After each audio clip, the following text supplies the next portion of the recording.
Bismillahirrahmanirrahim. Assalamualaikum warahmatullahi wabarakatuh. Teman-teman pendidik dimanapun teman-teman berada, izinkan saya akan memberikan pelatihan IKM kelas 2 dan 5 untuk para pendidik di Kecamatan Tebet tahun 2023. Bagaimana isi pelatihannya? Kita ikuti berikut ini.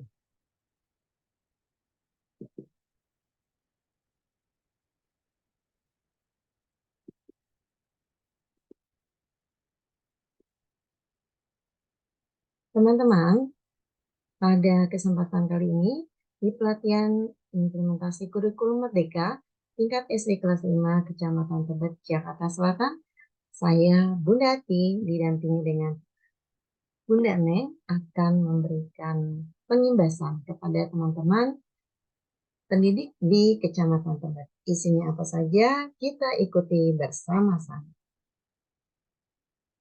Diawali dengan bacaan Bismillahirrahmanirrahim. Saya akan melakukan pengimbasan dengan materi sebagai berikut. Memahami capaian pembelajaran dan membuat modul ajar khususnya pada mapel pelajaran Bahasa Indonesia di kelas 5. Tapi sebelumnya, saya mengucapkan selamat datang peserta pelatihan implementasi kurikulum Merdeka jenjang SD kelas 5 Kecamatan Tebet, Jakarta Selatan tahun 2023. Tujuan dari pelatihan kita kali ini adalah memahami capaian pembelajaran dan sekaligus membuat modul ajar. Dengan profil pemateri sebagai berikut. Saya sendiri adalah Suharti, SPD, yang bertugas di SDN Bukit Duri 05 dengan profilnya adalah pemateri media belajar di Rumah Ogi Guru Inovatif. Selain itu, menjadi pemateri media pembelajaran Guru Berbagi, kemudian menjadi pemateri di Guru Pintar, selanjutnya penulis buku pendidikan Pancasila kelas 2, Kemendikbudristek, Pusbuk, dan BPIP. Pernah juga menjadi narasumber IKM di tahun 2022, kemudian pengisi radio distrik Dinas Pendidikan Jakarta, guru penggerak angkatan 5, dan penulis buku antologi. Sementara sahabat saya yaitu Bunda Neng Siti Musfi, sarjana pendidikan, dengan tempat tugas di SDN Menteng Dalam 05 Pagi, menjadi pemateri IKM tahun 2022, anggota sahabat Jack Gilter DKI tahun 2023, dan sama-sama dengan saya menjadi guru penggerak angkatan 5 dari DKI Jakarta. Sebelumnya saya akan menampilkan lagu Aku Pelajar Pancasila yang penciptanya adalah saya sendiri bersama Bapak Dede Kurniawan. Dan dapat didengarkan di YouTube channel saya yaitu Moetri Production. Baik, kita akan mencoba tentang materi capaian pembelajaran. Apa sih capaian pembelajaran itu? Capaian pembelajaran adalah sebuah perjalanan. Jika dianalogikan, capaian pembelajaran itu merupakan sebuah perjalanan, bukan sebuah perlombaan balap. Hal yang terpenting dalam sebuah perjalanan adalah tujuannya. Tanpa tujuan, kita pastilah hanya buang-buang waktu dan biaya saja. Setujukah teman-teman? Capaian pembelajaran atau dikenal CP merupakan tujuan akhir di setiap fase pembelajaran siswa. Capaian pembelajaran atau CP adalah kompetensi minimum yang harus dicapai peserta didik untuk setiap mata pelajaran. CP dirancang dengan mengacu pada standar kompetensi lulusan atau SKL dan standar isi. Pengertian SKL atau standar kelulusan menurut Peraturan Menteri Pendidikan dan Kebudayaan Nomor 20 Tahun 2016, standar kompetensi lulusan atau dikenal dengan SKL adalah kriteria mengenai kualifikasi kemampuan lulusan yang mencakup sikap, pengetahuan, dan juga keterampilan. Pada capaian pembelajaran, kita akan mencoba mengupas konsep dari SKL tersebut. Apa saja? Yang pertama adalah sikap.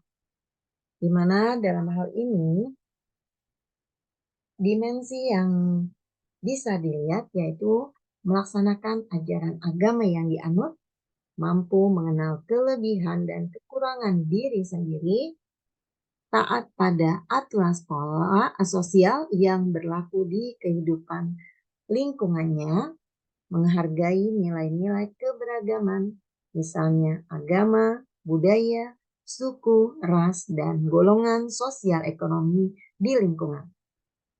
Dimensi yang kedua yaitu pengetahuan, yaitu memanfaatkan informasi untuk lingkungan secara logis, kritis, dan kreatif. Selalu mengedepankan cara berpikir logis, kritis, kreatif, melalui bimbingan pendidik tentunya. Kemudian memiliki rasa ingin tahu yang tinggi dan menyadari potensi diri. Selain itu, dimensi yang ketiga adalah keterampilan. Keterampilan dalam hal ini adalah mampu memecahkan masalah sederhana dalam kehidupan sehari-hari. Selain itu, mampu mengenal gejala alam dan sosial di lingkungan sekitar, peduli dan cinta pada lingkungan. Jika kita lihat, kita amati sebenarnya dimensi tersebut sudah terangkai dalam profil pelajar Pancasila yang sedang digaungkan oleh pemerintah kita.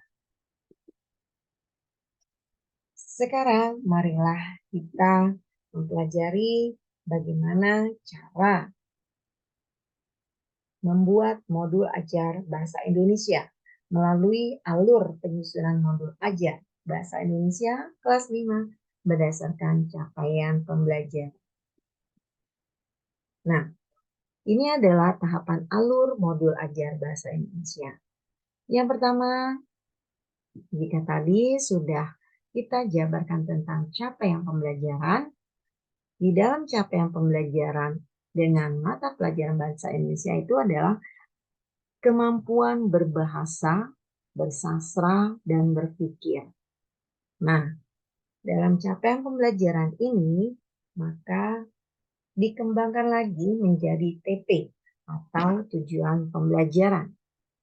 Dalam mata pelajaran bahasa Indonesia, tujuan pembelajarannya adalah kemampuan berbahasa, berliterasi, kepercayaan diri, dan kepedulian. Dari sini, maka seorang pendidik dapat membuat sebuah modul ajar yang dapat memberikan sebuah wawasan pengetahuan bagi peserta didik kita. Setelah capaian pembelajaran sudah kita tentukan, kemudian kita action dengan menjabarkan kembali tujuan pembelajaran yang akan kita buat, dan selanjutnya adalah seorang guru harus membuat alur tujuan pembelajaran. Di dalam bahasa Indonesia, alur tujuan pembelajaran ada dua. Yang pertama, kemampuan reseptif. Kemampuan reseptif itu dalam bahasa Indonesia adalah kemampuan peserta didik dalam menyimak, membaca, dan memirsa. Yang kedua, yaitu kemampuan produktif. Kemampuan produktif adalah kemampuan peserta didik dalam berbicara dan mempresentasikan terhadap sebuah proyek, dan peserta didik dapat menulis. Dari alur tersebut, maka kita dapat kembangkan sebuah modul ajar mata pelajaran bahasa Indonesia dengan tampilan sebagai berikut. Yuk buat modul ajar bahasa Indonesia.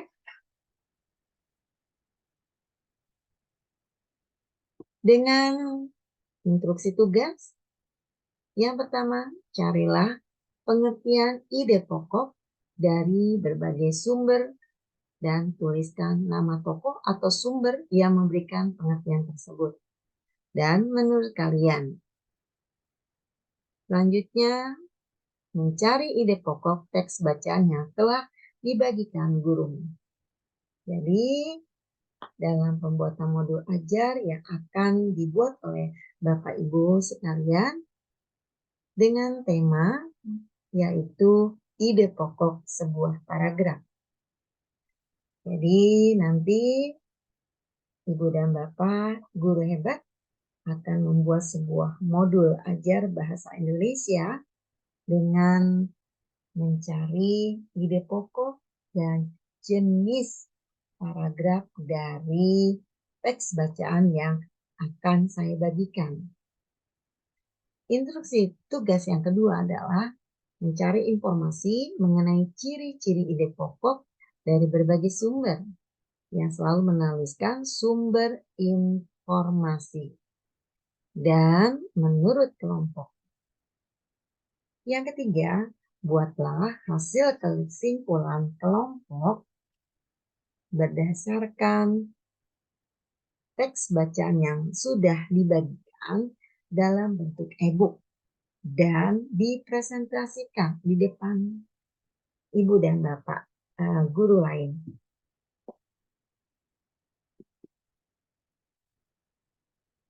Tinggalkan jejak dalam setiap karya. Ibu Bapak guru hebat, saya yakin jika kita melakukan sebuah perubahan besar dalam dunia pendidikan, maka sumber daya manusia di Indonesia akan jauh semakin berkualitas.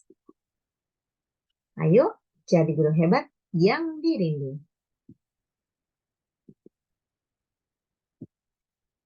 Teman-teman, Ibu dan Bapak guru, kita akan melanjutkan bagaimana cara membuat modul ajar. Di sini saya sudah memberikan contoh bagaimana cara pembuatan modul ajar. Kita klik. Nah, sebelum kita membuat modul ajar, teman-teman harus membaca teks bacaan dari ide pokok paragraf berdasarkan kelompok. Nanti saya akan membagikan kelompok berapa membaca cerita yang keberapa. Pastikan teman-teman membaca dengan tuntas.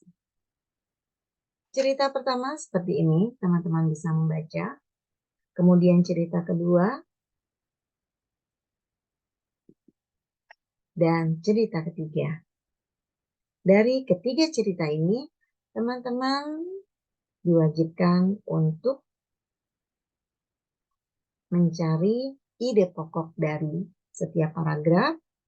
Kemudian teman-teman, Ibu dan Bapak guru hebat, mencari pengertian atau definisi dari ide pokok berdasarkan beberapa ahli dan menurut kelompok.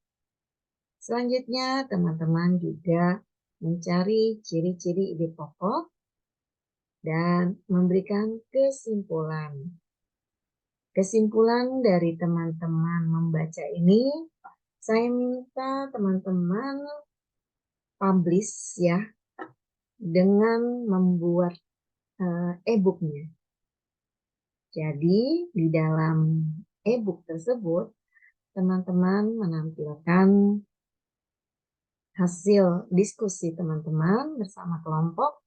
Kemudian teman-teman juga menampilkan contoh dari modul ajar yang teman-teman buat bersama kelompok. Contohnya seperti apa? Mari kita lihat berikut ini. Nah, ini adalah modul ajar dan LKPD Bahasa Indonesia. Kita lihat. Ini contohnya bisa teman-teman baca terlebih dahulu modul ajarnya seperti ini, di mana di dalam modul ajar terdapat secara umum ya, nama penulis, kemudian satuan pendidikannya, kelas berapa, tahun pelajaran, alokasi waktu, tingkatnya gitu. Kemudian tujuan pembelajaran, profil pelajar Pancasila, sarana dan prasarana, target peserta didik, model pembelajaran, dan sebagainya. Dan ini wajib teman-teman baca ya secara tuntas. Nanti teman-teman boleh memodifikasi dari modul ajar ini ya. Pada intinya modul ajar itu tidak baku ya teman-teman. Jadi disesuaikan dengan kebutuhan dari kelas yang Ibu dan Bapak guru ajar. Dan di sini saya menampilkan juga modul ajar yang sudah saya selipkan untuk mereka peserta didik kita yang mempunyai disabilitas ya. Karena bukan tidak mungkin jika teman-teman memiliki peserta didik yang disabilitas, maka teman-teman juga wajib menyisipkan di modul ajar tentang sebuah aktivitas berdasarkan disabilitas peserta didik. Dan ini ada LKPD-nya, bisa teman-teman tuliskan sebelumnya di Word. Demikian juga dengan modul ajar, teman-teman tuliskan terlebih dahulu di Word-nya, baru kemudian teman-teman membuat jawaban LKPD ini ya. Setelah itu teman-teman jadikan PDF ya. Setelah dijadikan PDF dan dijadikan e-book. Bagaimana cara menampilkan e-booknya? Teman-teman saya akan ajarkan ya tutorialnya.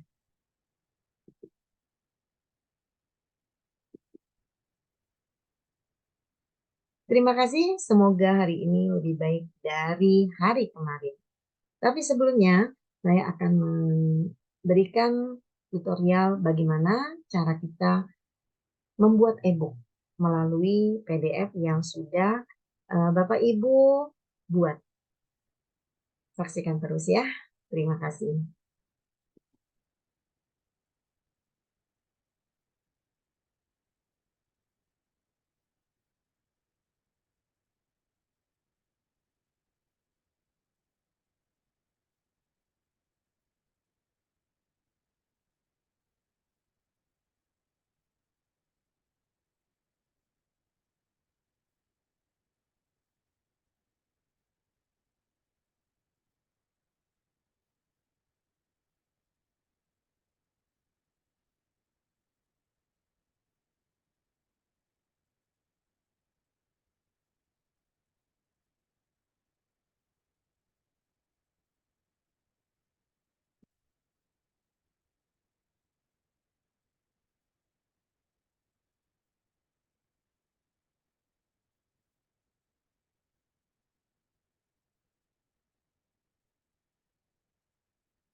Baik, teman-teman, saya akan mengajarkan atau memberikan tutorial bagaimana cara teman-teman membuat e-book pada tugas yang nanti teman-teman buat.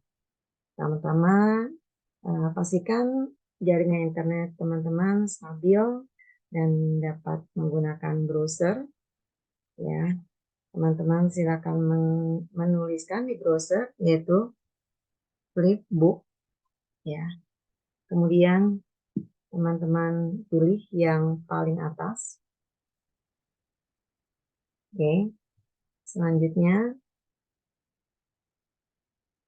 teman-teman bisa men-scroll. Kalau teman-teman belum mendaftar, silakan teman-teman mendaftar. Kita klik create your own.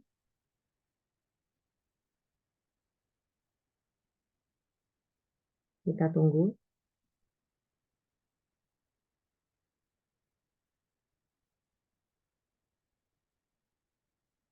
Oke. Nah, karena saya sudah membuat, maka tampilannya akan seperti ini ya. Baik, kita coba buat baru. Setelah tampilannya seperti ini, teman-teman bisa mengklik upload PDF. Kalau teman-teman tadi sudah menjadikan tugasnya itu dalam bentuk PDF, maka ini contoh ya teman-teman ya. Kita klik di sini. Kita klik mana ya? Nah, modul ajar ini ya, kemudian kita klik open dan tunggu.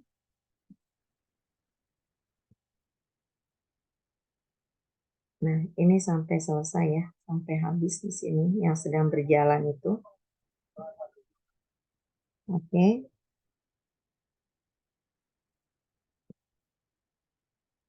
Sangat mudah ya teman-teman, dan ini bisa juga dilakukan kepada siswa-siswa kita bila teman-teman menginginkan siswa-siswi kita itu mempunyai kreativitas dalam membuat sumber belajarnya sendiri. Nah, sepertinya sudah terupload. Kemudian kita di sini ada save, kita klik save, kita tunggu. Nah, sudah kita klik copy. Nah, copy baru dikirimkan ke saya hasil kopiannya ya teman-teman ya. Paham kan ya? Oke, kita coba tampilannya yang tadi sudah kita copy seperti apa hasilnya. Kita lihat ya. Nah, kalau seperti ini berarti sudah berhasil ya teman-teman. Kita lihat, kita buka. Oke, oke, oke. Ya. Kalau sudah seperti ini, teman-teman sudah mengirimkan linknya. Jangan lupa di dalam tampilan yang pertama ini teman-teman menuliskan kelompok dan anggota kelompok disertai dengan tempat tugas ya teman-teman ya. Baik, itu saja yang saya sampaikan. Kurang lebihnya saya mohon maaf. Di hari pertama ini semoga teman-teman sehat. Selanjutnya di hari kedua saya akan mencoba menjelaskan tentang bagaimana cara kita untuk menentukan KKM dan media belajar apa yang tepat untuk modul ajar yang sudah kita buat, disertai dengan aplikasi apa yang tepat. Oke, tetap semangat dan tetap ikuti terus pelatihan ini. Semoga bermanfaat. Mohon maaf bila banyak salah-salah kata dari saya dan Ibu Neng. Terima kasih. Wassalamualaikum warahmatullahi wabarakatuh.